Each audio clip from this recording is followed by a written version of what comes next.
Alright, so, I haven't posted a YouTube video in a long time, but I wanted to go ahead and make a guide for the new skilling boss here in RuneScape, Croesus, that was released about a week ago. This guide is going to be aimed for relatively new players to the boss who are struggling to get consistent kills or are struggling to finish kills at all.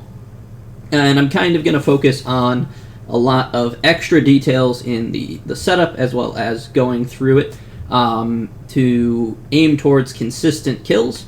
If you're looking for a guide for optimal kill times for the best possible abilities, things like that, this probably isn't the guide for you, but this is really aimed at getting consistent kills if you've been struggling to have that happen or if you haven't tried the boss yet at all.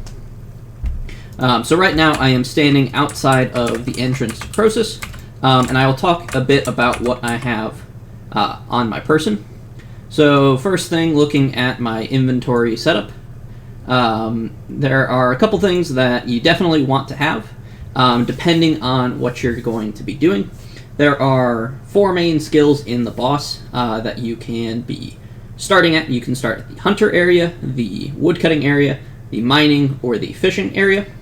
You should have probably a 4-man group, and this is going to focus on having at least 4 people with you. You want to have the skilling outfit that matches your skill that you're going to be starting at. So I'm going to showcase the hunter skill because I think this is the easiest one to pick up if you are new to the boss. So I'm wearing my trapper outfit. I don't have the full thing, but I have, what I do have, I have on here.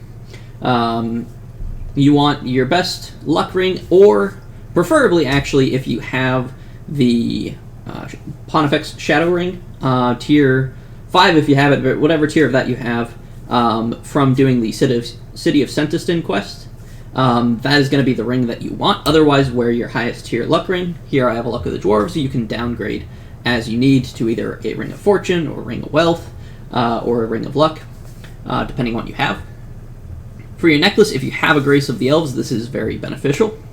As well as if you have a Brooch of the Gods, which I unfortunately do not have, you can wear that instead. I wear my God Book because I just never take it off. Other than that, a couple things that are helpful. If you have a cape, you can wear a skilling cape for the end of the boss to get an extra boost to skilling. So here I'm wearing my mining cape, in case the mining happens to be the end of the boss fight. Other than that, I wear my Crystal Hatchet. If you have Honed perk, that's going to be very helpful. Honed 6 if you can get it. I don't have that on. You don't have to have it by any means, but having your best hatchet is going to be helpful in case you end up doing any woodcutting. As well as I have Enhanced Excalibur for my offhand. I have Mobile on it, which lets me surge more often, as well as this allows me to use Bladed Dive, which is not necessary, but is a very helpful ability to have Bladed Dive if you have it. So those are, as far as things that I am wearing, the things that you want to have in all of that setup. In my inventory, there are a couple things that are essential and a couple things that are very big quality of life. So the first things that are essential, you'll need logs and super restores. As you get better at the boss, you can reduce the number of super restore flasks you need. Once you're really good, you probably can get away with 1 or 2 without much difficulty. I typically only really need 1, if any at all. The logs you will need between 2 or 3 a kill. Unless you get really slow kills, you might need more. Sometimes you'll get away with less. So I think this is a good balance to start, is 3 super restore flasks and 4 logs, and then you can replace some flasks with more logs once you're more used to the kill. There is an Extreme Hunter Potion. This is extra. If I want to be more efficient, I can bring a potion. And then I have my 4 runes here. Now, if you have a rune pouch, you can save more inventory slots. You can bring more potions. You can alter this up a bit. But you need to have at least 16 inventory slots free. 15 is the bare minimum, but 16 is really going to make your quality of life much better for the boss.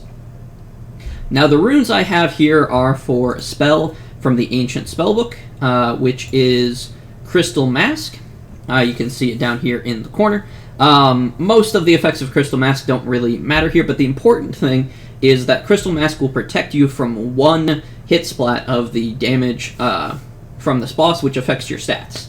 So that is why it is really a very helpful spell to have on your to cast for this boss. Now, personally, I actually have a different ability bar set up for just skilling that I put Crystal Mask down here that I can just press 4 and have it go off.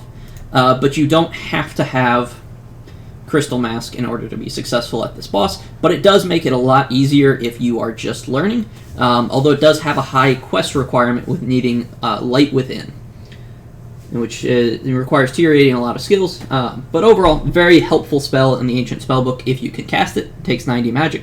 If you don't have it, it's not necessary, but I'm going to use it to kind of showcase how it is helpful. Now here is the Croesus area here.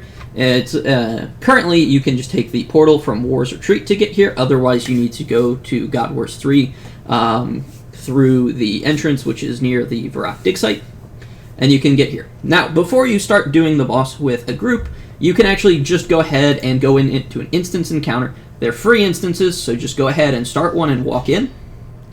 The boss itself does not start until you choose to. Gorvek here will transport you to any of the 4 starting locations. So I'll have him transport me to the Hunter location. And this is going to be where I am going to do a large portion of the kill. It's worth noting, you can look around and see where all you can move to, what is where. But there are 4 identical quadrants. Mostly identical, they're not exactly. There's a creature in each quadrant that is slightly different. There are 4 statues. You can kind of see that one over there. And there are these areas to navigate in between. When you start the kill, if you are on any resource, your goal is going to be to gather resources from the creature that is in your quadrant. Now, there are 3 different skilling nodes on each creature. There's this one here, and this one here. They will move which one is sparkling like this, which one is glowing like that, and one that looks rotten and dead like this one. You can kind of see this one is much more grayed out and darker. You want, whenever you can, you want to harvest from the glowing fungus, and then you want to, if you can't get to that one because of some of the boss mechanics, you want to gather from the one that is colored and not dead. If you harvest from the dead one, you're going to actively be hurting your progress for what you need to accomplish. But this is, you're going to harvest from this until you kill the creature. There will be a bar over its head that I will show shortly when I demonstrate some of the mechanics that will deplete, or you want to fill it up, and once you fill it, the creature will be dead.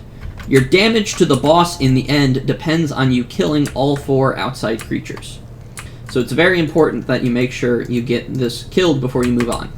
The amount of resources you need to gather far exceeds what you need in order to kill it, so this shouldn't be a big concern of getting it killed. When the boss starts, your goal is going to be to gather a grand total of 40 resources. If you are new, you can gather 42. And what you're going to do, you're going to mine, or you're going to gather your first 16 if you're new, 15 if you know what you're doing. So gather, gather, gather. You're going to come over to this pedestal right here, and you're going to left-click deposit. It will deposit all of the resources that you gather onto this podium. Anyone in the lobby can come along, right-click, and withdraw, but this will allow you to move resources throughout in a more coordinated manner with your team. The goal, each of these statues needs to be repaired. In order to do so, you need to gather 15 resources, bring it to that statue here, another 15, and bring it to the statue across the way. It turns into far more running to try and do that alone, which is why we don't do that. So we're going to put the first 15 on this resource. We're going to gather another 10. Once you get 10, you can click on the resource to rot it. And then once it's rotted, you're going to click back onto this when it's dead, and those 10 rot will be consumed to poison this animal and prevent it from respawning. You have a fair amount of time to get that rotting done, but you need to do it before you kill the boss if you only have 4 people, because you probably won't finish in time otherwise. After doing that, you're going to gather 15 more resources. Once the middle animal is dead, you're going to have to move to these outside guards, which will appear in all 4 corners. There are guards on the outside, that you're going to gather your remaining material from these guards. Once you have enough guards, you are going to be good to move. It's worth noting, we do not leave this corner at any point when we are gathering those resources. We are going to stay here and gather these resources. After that, what we go ahead and we do is it's going to follow similar to this guide here, which is provided by the PVME Encyclopedia, where it'll detail what each of the 4 people will do. So in this case, I'm demonstrating what this bluish color does in the northwest. So you gather your 15 spores and you deposit. You gather another 15 spores and you move. I'm not following this exactly because I'm rotting at the start, so this is slightly different, but this also is another viable strategy right here. So that is there. Pause the video if you want to look at it more. But that's a bit of the background of what's going to happen. So the general idea, I've put my 15 resources down here. I've rotted my creature, and now I want to go to the far diagonal from where I am. So since I'm in the northwest corner, I want to go to the southeast corner. There are 2 areas that I need to navigate along the way. The first is this mushroom patch. When I'm just walking around outside of the boss, this mushroom patch is not an issue. I can run around anywhere I want. During the boss, I need to walk on this clear path where there are no mushrooms. This can be rather slow and it's not super fun, but this is the path to safety to get across. There is always this middle strip right here that is actually perfectly spaced, that if you have surge and other mobility options, you can go through this in one fell swoop without having to follow this path. If you don't have access to those abilities, you can follow this path and you'll get to where you need to be. If you have surge, what you want to do, to make sure your surge doesn't go the wrong way, stand a little bit away, make sure you walk in a straight line towards this, all the way up to the bottom of the stairs right here, and then you can surge. And especially if you have double surge, which I have, I can surge again, and you always make it safely across the mushroom patch. If you don't have double surge, you may end up having to wait in the middle. If you have bladed dive, that will work to get you the rest of the way as well. It's worth noting, if you only have single surge, you don't have bladed dive or anything like that, you're probably going to be better doing the first half, slowly clicking through, and then once you get to the halfway point, step into this middle safe spot and then surge. And that will get you the rest of the way through. If you don't have double surge, if you surge to here and stop and wait for the cooldown, you're probably going to fall victim to a lot of the boss mechanics, so I would advise against doing this unless you have double surge. Because when you move to the side, you can no longer line up how your surge is going to look. Nevertheless, if you don't have any of those abilities, you don't have to use them, you can just kind of walk through. Now you get to this first section here. This does require material from the hunter spot, but we are not responsible for it. That is what we put the 15 resources down over there for, so we are going to ignore it. Then we're going to come over here. This section here is by far easier to traverse. You just need to click on the mushroom that is glowing, not the ones that aren't. So here, I'm going to click on this one, then over to this one. Oh, it switched on us, so now we want to go over to this one. So it does change on occasion, but not super often. This is the most responsive mechanic that Jagex has introduced. You can click away very quickly. You can, if you spam click, it will actually make you go back and forth over it. So you don't want to do that. So we arrive in the southeast corner. We should have the 15 resources that we need, and we are going to click to contribute the fungus to this statue. Once you do that, you are going to come to this pedestal where the person who is on your mining should have contributed their mining. You will withdraw, and then you will come over here and you will proceed to the northwest corner. If you are very good with your bladed dive and surge, you can combine them into one go like that, but not necessary at all. With the 15 that we gathered from mining, we contribute to this statue. The person who is on woodcutting should have contributed the other 15 here. And now our goal is going to be repairing this statue. Repairing the statue is fairly slow. Just every now and then, whenever a mechanic goes off, you're going to run in circles around the statue as needed and keep clicking back on. When the statue is fully repaired, there will be a pray option that you can pray. You're not going to want to pray until all 4 statues are repaired, but hopefully everyone else in your group is around the same spot of being ready for praying and repairing at around the same time. So that is the general path for going through this. In general, if you're not starting at Hunter, you go from your start spot, you're going to rotate You're going to rotate counterclockwise 2 positions and contribute to that statue, grab your resource, and then rotate 1 position further counterclockwise. So here, if I started at Hunter, I go all the way to the southeast corner, and then I end in the northeast. Fishing, which is the northeast, goes to the southwest, and then ends in the southeast. Mining will come up from the southeast to the northwest, and then end in the southwest. And woodcutting will start in the southwest, come to the northeast, and end in the northwest. It all follows the same pattern, it's just rotated around a bit. So that is, the navigating and the goal of what we want to do. As far as what it actually looks like in a fight, someone will have to start the boss fight, and then you will begin gathering. I'm going to cast my Crystal Mask so I can show you how this works, but I come on to my material. I can drink my Hunter Potion if I want. You can get a Seren Spirit proc. The first mechanic is going to come here. In general, when the mechanic comes, you want to just click away. Anything that you see, you don't want to stand in. Since that is now blocking that node fairly well, I'm going to come over to this other node that's still glowing. I see another mechanic by my feet, and I'm going to move out of the way. And I'm going to go back to that node. So that's the first 2 mechanics. That second mechanic you cannot block with Crystal Mask. It does not work. And in general, actually, the rotation will look something like this. So this third one is the minion there. It will land somewhere kind of random. It is probably the most important one to have Crystal Mask for. There is another yellow bomb here that fell off, but I'm thankfully not inside of it. You want to move out of these whenever they happen. The next up will be the stun, which is going to come here.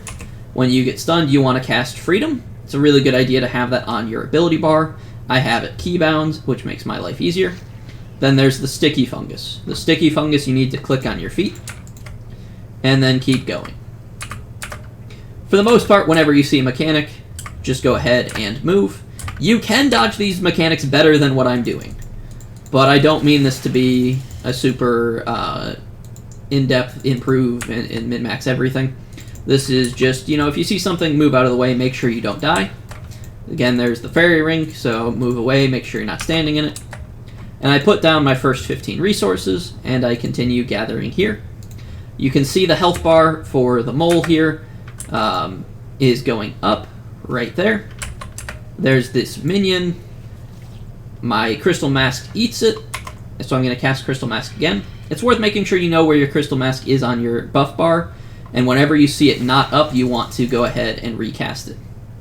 You can see it got consumed again there, which means I was too slow getting out of the smoke, and I would have had to consume my another Restore Potion there. But because I had Crystal Mask, I did not suffer the stat drain, which makes that a bit easier. The Sticky Fungus will occur, and then around 2.5 minutes, every 2.5 minutes in the boss fight, there is a center fungus here. You need to run to the center and remove this as quickly as possible. If your group does not remove these, it's almost guaranteeing that your kill is going to fail. These are also the #1 way to increase your contribution and get better rewards here. So make sure you're doing the middle fungus. We're going to come back and collect my remaining resources to make sure that I kill this mole. You'll note I've already passed what I needed to for the rotting, but I don't have it dead yet, so I'm just going to keep gathering. Move out of that, move out of this fairy. So now this is dead. I can no longer gather it from it, so I'm going to have to do the outside guards.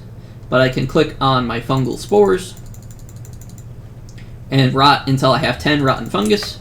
And then just click on any of these nodes. And that is good. The minion, if you don't have Crystal Mask, you can just kind of train around the outside of this until it despawns. I'll go ahead and recast my Crystal Mask. And then I want to keep gathering until I get another 15. So I've accomplished my rotting. I've put my 15 down. I want to gather more here on the outside. It's worth noting, if you arrange your inventory the way I do here, I kind of have it set up to be 3 rows of 5 at the top. So I know once I get to this bottom one right here, I have my 15, so I don't have to bother counting what I'm at. It's kind of just like a nice thing. It's not necessarily required, but you can do that. So again, it keeps going. For the hunter, this isn't true for all of the spots, but the hunter one, you can actually walk through the guard. So whenever the bomb hits, since it's a 3x3, I can just step across to the other side, and I'm safe. For the fairy ring, I want to just walk over to a different resource and start gathering. And I get my 15. Once I have my 15, it's important, these sections, if you mess up, and I step right here, my stats get drained, and it rots one of my fungus. So I would drink a super restore, and since I've rotted, I would need more.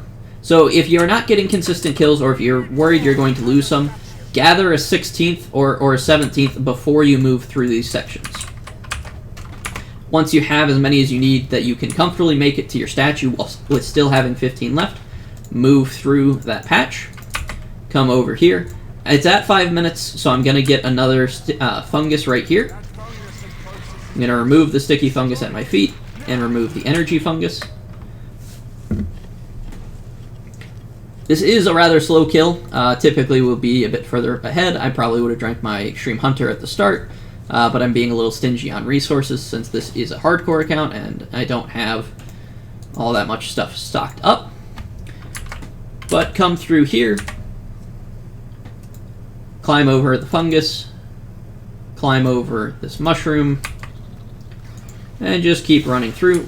Almost all the mechanics as I'm running through here, you will naturally dodge just by moving. The only thing to worry about is the sticky fungus. I will contribute to this statue. I'm going to pretend that someone else was here in this instance, and I'm going to withdraw from the fungus here. Get my calcified fungus from this person here.